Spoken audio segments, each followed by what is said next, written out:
I knew before Johan said it out loud. I just wasn't ready to face it. If you've ever sat in a quiet kitchen in Stockholm on a winter evening, with soft yellow light resting on a wooden table, you'll understand that feeling. When everything looks the same, but something has already changed. That night was no different. Snow fell gently outside the window. I placed 2 cups of coffee on the table, just as I had for 12 years. Johan sat across from me, holding his phone a little longer than usual. "We need to talk," he said. That sentence always comes right before something ends. I nodded, as if I were prepared. But in truth, there was only one question in my mind. When? Not if. But when did he start drifting away from me? He didn't look at me as he spoke.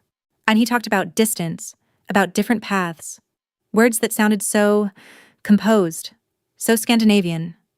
No raised voices, no blame, just cold. And then he said a name. Maya. I knew her. The new intern. 23. Always smiling when Johan walked into the room.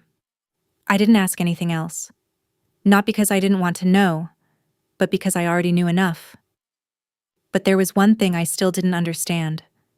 Why did he think I hadn't noticed sooner? I met Johan 15 years ago, in a lecture hall at KTH, where everything still felt possible. He was the one who spoke easily, who could turn a simple idea into something people wanted to believe in. I was the one who stayed after class, refining calculations no one else noticed. Somehow, that balance worked, at least, for a while. We built our life the same way we built our work. Slowly, carefully, without unnecessary noise. A modest apartment in Södermalm. Weekends walking along the water. Evenings that ended with quiet conversations rather than arguments. From the outside, it looked stable. The kind of stability people in Sweden don't question. They just accept. When we started Nordform Studio, it felt like a natural extension of us. Johan met clients, spoke at events, made the connections. I handled the projects, the numbers, the things that actually kept everything standing.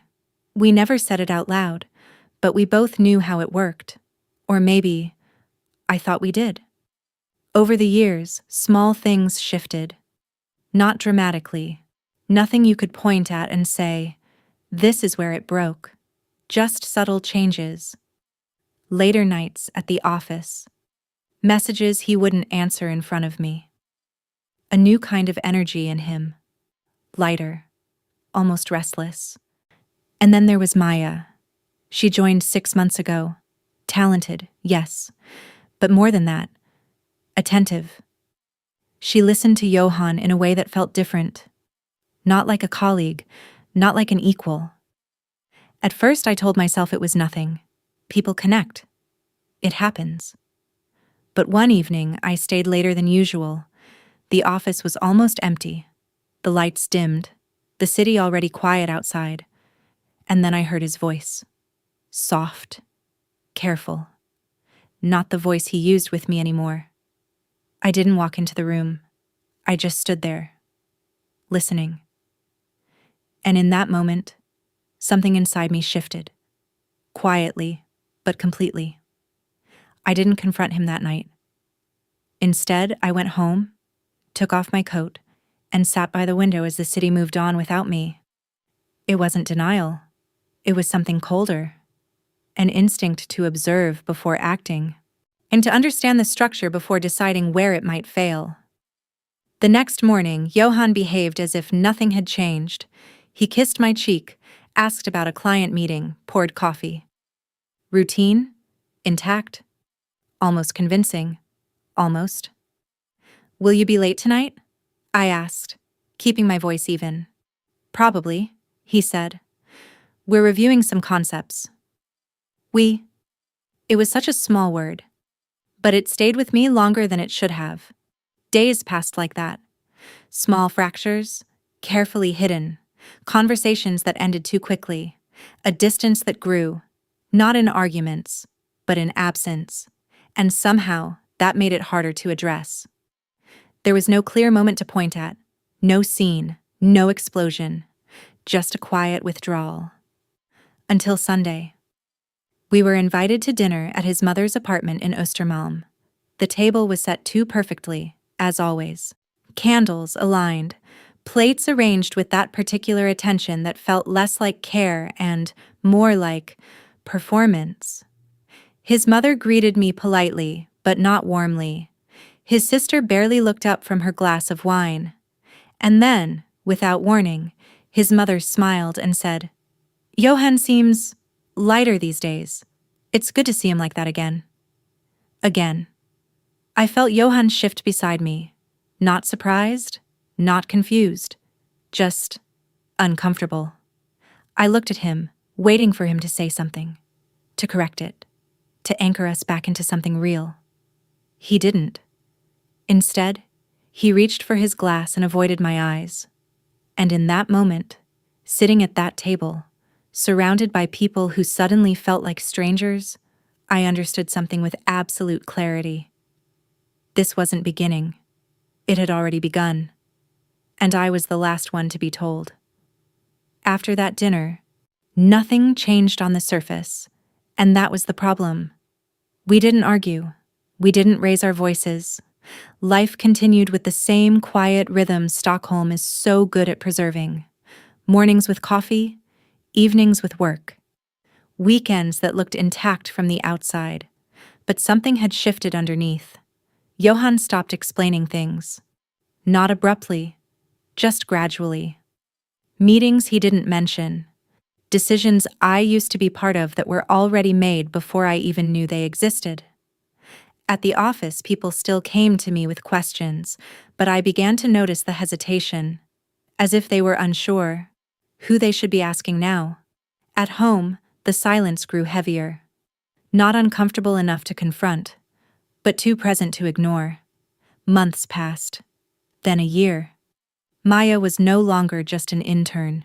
She had a role. When a title that didn't quite match her experience. She sat in meetings she didn't need to be in. She spoke with a confidence that felt borrowed. I watched it all without reacting. Not because I didn't care, but because I was starting to see the pattern. The way structures weaken is rarely dramatic.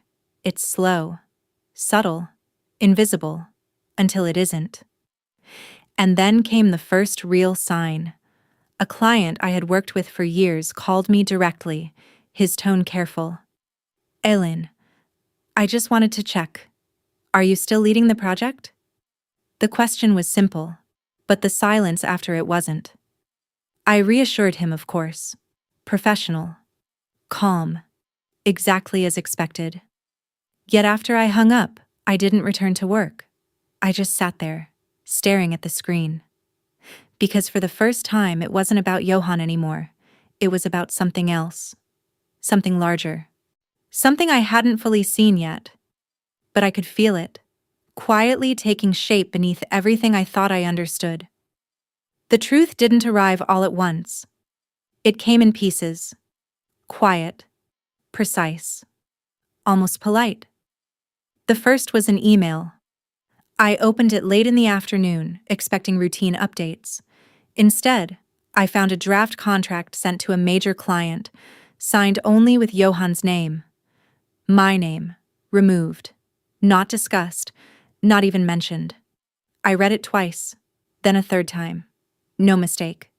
Just a decision. Made without me. That evening, I didn't go home right away.